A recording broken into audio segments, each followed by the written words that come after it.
warahmatullahi wabarakatuh. Selamat pagi anak-anak. Bagaimana kabar kalian hari ini?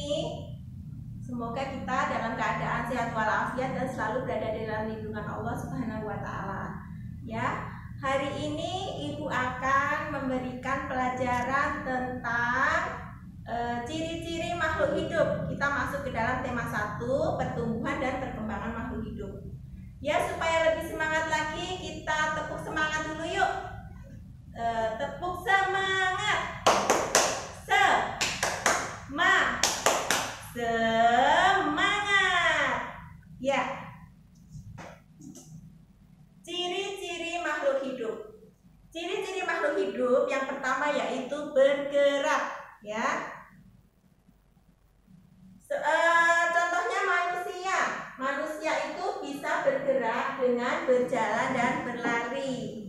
Tapi kalau anak bayi itu yang mulai belajar untuk bergerak itu mulai merangkak, ya. Mulai merangkak, kemudian mulai berjalan pelan-pelan seperti itu.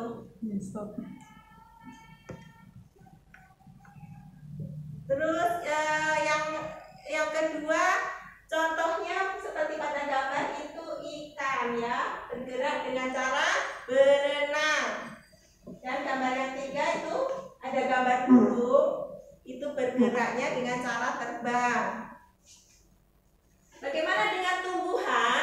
Tumbuhan itu bergerak itu dengan cara mengikuti arah sinar matahari, itu bisa juga. Jadi kalau ada sinar matahari, dia akan mengikuti datangnya arah sinar matahari itu. Atau kalau tidak pada. Bagaimana dengan tumbuhan? Tumbuhan itu bergerak itu dengan cara mengikuti arah sinar matahari, itu bisa juga. Jadi kalau ada sinar matahari, dia akan mengikuti datangnya arah sinar matahari itu. Atau kalau tidak pada contoh tumbuhan putri malu itu apabila kita sentuh daunnya itu nanti dia akan bergerak. Nanti daun yang semula membuka itu nanti bisa menutup sendiri gitu ya. Jadi dia bisa bergerak. Ciri-ciri yang kedua yaitu bernapas. Contohnya pada manusia dan hewan mamalia atau hewan menyusui, contohnya kucing, anjing, kambing, seperti itu hewan mamalia itu bernapas menggunakan paru-paru. Terus contoh yang kedua itu hewan serangga seperti ini. Ini hewan apa? Jangkrik. Jangkrik itu menggunakan trakea untuk bernafasnya, ya. Jadi berbeda dengan manusia dan hewan mamalia yang menggunakan paru-paru. Terus contoh ketiga di sini ada ikan. Hewan ikan itu bernapas menggunakan insang, ya. Terus bagaimana dengan tumbuhan? Tumbuhan juga bernapas, tapi tumbuhan bernapas melalui lubang-lubang pada permukaan daun. Di sini ada lubang-lubang kecil yang dinamakan stomata, ya. Nih, namanya stomata. Lubang-lubang kecil pada permukaan daun disebut stomata. Jadi daun bernafas melalui stomata ini. Terus ciri-ciri yang ketiga yaitu tumbuh. Manusia mengalami pertumbuhan dari bayi hingga dewasa, ya. Dimulai dari bayi sampai lahir, kemudian menjadi besar lagi menjadi anak-anak balita, menjadi anak-anak agak besar, kemudian menjadi remaja, dan terakhir menjadi dewasa. Kemudian hewan yang mengalami pertumbuhan, contohnya ada ayam dan kupu-kupu. Dari mulai ayam dari telur menetas menjadi anak ayam, menjadi tambah besar, kemudian menjadi ayam dewasa atau induk ayam. Demikian juga kupu-kupu mengalami alur kehidupan dari mulai telur menetas menjadi ulat, kemudian berubah menjadi kepompong, ya, dan lama-lama menjadi kupu-kupu, ya, kupu-kupu muda, kemudian menjadi kupu-kupu dewasa. Nah, itu tadi beberapa contoh hewan yang mengalami pertumbuhan. Kemudian untuk tumbuhan juga mengalami pertumbuhan, ya. Dimulai dari biji, ya. Ini tumbuhan apa? Tumbuhan jagung. Dimulai dari biji, kemudian ditanam menjadi kecambah, ya. Kemudian tumbuh menjadi tumbuhan kecil, lama-lama menjadi besar dan kemudian bisa berbuah jagung. Terus yang keempat, berkembang biak. Pada manusia dan hewan menyusui itu berkembang biak dengan cara melahirkan. Contohnya hewan menyusui apa saja anak-anak? Tadi yang bernapas dengan paru-paru seperti kambing, kucing, sapi, kerbau itu termasuk hewan menyusui ya. Cara berkembang biaknya dengan cara melahirkan. Ini contohnya ada kucing sedang menyusui anaknya. Nah, itu contoh hewan mamalia ya, berkembang biak dengan cara melahirkan. Terus ada lagi hewan yang berkembang biak dengan cara bertelur. Contohnya ayam. Ya, dia punya telur. Jadi dia selain ayam apalagi burung. Ya, itu juga berkembang biak dengan bertelur. Ada lagi hewan yang berkembang biak dengan membelah diri. Nah, apa itu contoh hewan yang membelah diri? Itu contohnya amuba. Pada amuba, kalau mereka berkembang biak itu mereka tubuhnya menjadi membelah-belah gitu, dan menjadi banyak gitu ya. Jadi caranya dengan membelah diri seperti ini ya. Ini khusus untuk binatang yang namanya amuba. Itu caranya membelah diri. Kemudian pada tumbuhan. Nah, tumbuhan itu berkembang biak itu ada dengan dua cara, secara alami dan buatan. Contoh yang secara alami ini pada pohon pisang itu dengan apa? Tunas. Terus ada lagi bambu. Kemudian apa? Lidah buaya. Itu berkembang biaknya dengan cara tunas. Kemudian pada tanaman jagung berkembang biaknya dengan cara apa? Dengan cara biji ya. Terus ada lagi dengan cara stek dan okulasi. Ini cara berkembang biak secara buatan yang dibantu oleh manusia. Tapi kalau yang dengan tunas dan biji itu secara alami dan ini secara buatan ya.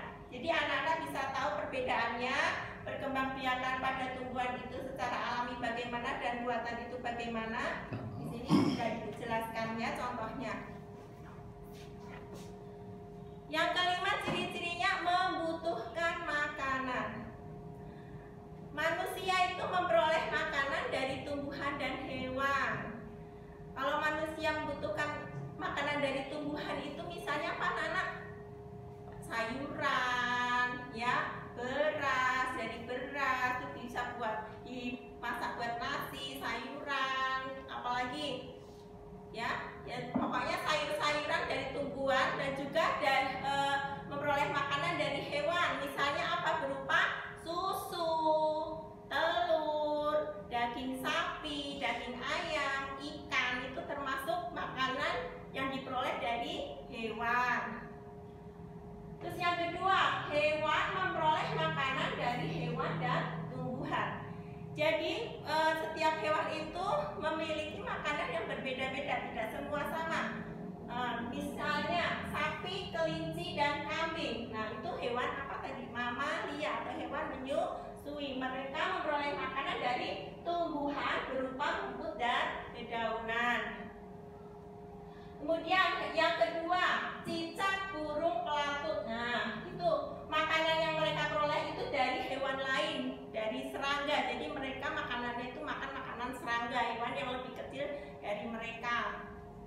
Terus yang ketiga, kucing, burung, elang, buaya, harimau, dan singa. Nah, itu termasuk hewan-hewan yang makanannya berasal dari daging, ya. Kemudian bagaimana dengan tumbuhan? Apakah tumbuhan juga membutuhkan makanan? Ya, jelas tumbuhan membutuhkan makanan, tapi tumbuhan bisa memasak makanannya sendiri melalui proses fotosintesis. Yang dibutuhkan untuk membuat makanan bagi tumbuhan itu, tumbuhan membutuhkan apa saja? Air, karbon dioksida, dan cahaya matahari. Jadi harus ada 3 komponen itu untuk membuat makanan bagi tumbuhan, ya. Kemudian yang terakhir, sifat ciri-ciri makhluk hidup yaitu menanggapi rangsang atau sentuhan. Contohnya pada manusia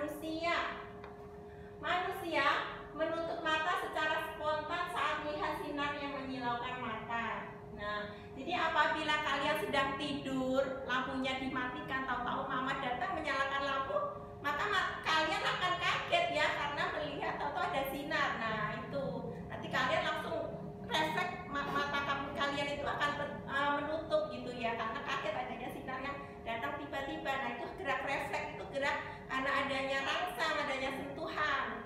Kemudian yang kedua, kaki 1000 akan menggulungkan badannya apabila disentuh. Nah itu binatang kaki 1000. Kemudian yang ketiga, laron. Siapa tahu laron? Biasanya habis musim hujan itu banyak sekali laron yang terbang di pinggir-pinggir jalan, di lampu-lampu atau di rumah tuh. Mereka mendatangi arahnya cahaya, mereka akan berterbangan di dekat lampu gitu ya. Nah itu salah satu cara hewan untuk menanggapi rangsang gitu ya.